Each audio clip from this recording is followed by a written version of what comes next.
যারা আমার মালিকের পাগল, তারা নামাজের যখন আযান মসজিদের মিনার থেকে তার কানের মধ্যে ঢুকে যায়, সে আর ঘুমিয়ে থাকতে পারে না, সে আর কাজের মধ্যে থাকতে পারে না রে ভাই, সে আর ব্যবসার মধ্যে থাকতে পারে না, সে চাকরির মধ্যে থাকতে পারে না, সে আল্লাহর পাগলে ছুটে আসে মসজিদের দিকে রওনা করে, নামাজের জন্য সে পাগল হয়ে যায়। আল্লাহ পাকের নবী পয়গম্বর মুসা কালিমুল্লাহ আল্লাহর কাছ থেকে পরিচয় নিয়ে ঠিকানা নিয়ে তিনি রওনা করেছেন।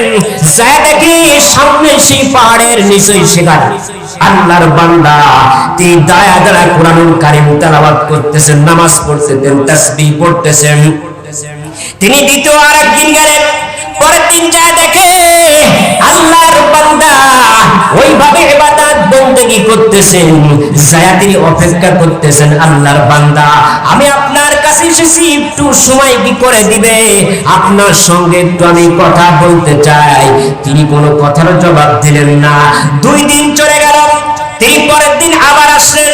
আসা থেকে একই অবস্থা, আল্লাহর বান্দা আল্লাহর কোরআনুল কারীম তেলাওয়াত করতেছেন, তিনি নামাজের মধ্যে দাঁড়ায় আছেন, লম্বা লম্বা সিজদা করতেছেন, রুকু করতেছেন, কখনো তিনি তাসবিহ পড়তেছেন।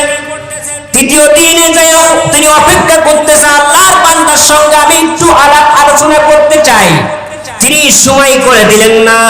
4র্থ দিন আবার তিনি গেলেন, যায় দেখি আল্লাহর বান্দার একই অবস্থা। তিনি বললেন, হে আল্লাহর বান্দা, তোমার শরীরের একটু বিশ্রামের দরকার আছে, একটু সময় কি আমারে দিবে? বলে, কিসের জন্য আপনাকে সময় দিতে হবে বলেন? বলে, আপনি কি আমারে চেনেন? বলেন না। বলে, আমি বর্তমান জামানার পয়গম্বর মুসা কালিমুল্লাহ। জোরে বলেন না সুবহানাল্লাহ। আরে আল্লাহ পাকের বান্দা বান্দির দল, আমি আপনিও কত সময় পার করি, চারের দোকানে আড্ডা মারি, এখানে ওখানে সময় নষ্ট করতেছি। মুয়াজ্জিন সাহেব মসজিদের মিনার থেকে ডাক দিচ্ছেন, আল্লাহু আকবার, আল্লাহু আকবার, আল্লাহ সবচেয়ে বড়, হে আল্লাহ সবচেয়ে বড়। সেই দিকে আমার আপনার কোনো খেয়াল নাই। আল্লাহর বান্দা তিনি তাসবিহ পড়তেছেন, কোরআন তেলাওয়াত করতেছেন। পয়গম্বর মুসা কালিমুল্লাহ যায় বলে, আল্লাহর বান্দা আমি আপনার কাছে এসেছি একটু কথা বলার জন্য। বলে, কি বলতে চান? তাহলে বলেন। আমি আপনার সঙ্গে কথা বলতে রাজি আছি, কিন্তু শর্ত আছে, যতটুকু সময় আমি আপনার সঙ্গে কথা বলবো, এতটুকু সময়ের হিসাব যদি পরকালে আমার আল্লাহ আমার কাছে না চাই, তাহলে আমি আপনার সঙ্গে কথা বলতে রাজি আছি। সূরা গান সুবহানাল্লাহ। এটা কি চারটাখানি কথা?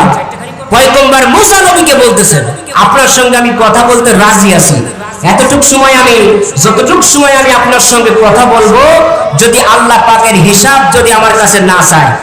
আমরাও তো